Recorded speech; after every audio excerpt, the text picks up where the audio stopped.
किरण सिंह का इस गाने को आप भी बहुत सुने होंगे, जो गाना अभी बहुत तेजी से वायरल हो रहा है, जिसमें किरण सिंह कहते हैं दुश्मन हमार पीठ पीछे चाल चलो है। लेकिन इस गाने के बारे में बाद में बात करेंगे और बाद में आप लोगों को बताएंगे। लेकिन एक भाई है जो कमेंट किए थे वीडियो में भी और हमको व्हाट्सएप में भी मैसेज किए हैं किरण सिंह को लेकर के, तो आप लोगों को हम बता दें कि वो मैसेज में हमको बोले हैं कि भाई किरण सिंह का एक गज़ल मैं लिखा हूँ और इस गज़ल को आप अपनी वीडियो में ज़रूर बोलना। तो मैं अपनी वीडियो में उसी गज़ल को आप लोगों को बताने के लिए जा रहा हूँ कि वो गज़ल में क्या कहते हैं भाई साहब ने, और स्क्रीन पे भी हम गज़ल को लगा देते हैं, मेरा व्हाट्सएप में आया हुआ है। थोड़ा वीडियो लंबा होगा दोस्त, लेकिन घबराना नहीं है। गज़ल सुन लीजिए पहले आप लोग। हर लम्हा तेरे हुस्न का अफसाना लगता है, किरण तेरा नाम तो जन्नत का तराना लगता है।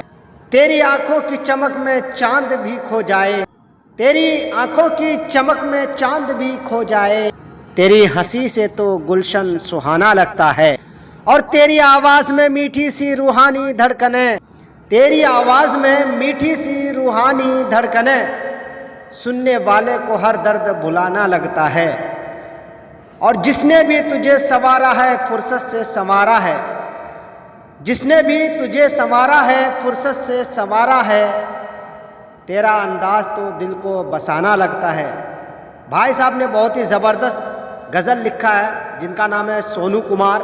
भाई आप लोग भी अगर कुछ कहना चाहते हैं किरण सिंह को लेकर के या रोशन रोही को लेकर के, तो आप भी हमारे दिए हुए नंबर पे व्हाट्सएप कर सकते हैं। और वीडियो थोड़ा ज़्यादा बड़ा हो रहा है दोस्तों, इसलिए मैं इस वीडियो को यहीं तक बंद कर रहा हूँ। अगली वीडियो में हम किरण सिंह के गाने को लेकर के चर्चा करेंगे। बाकी आप सभी लोगों का बहुत बहुत धन्यवाद।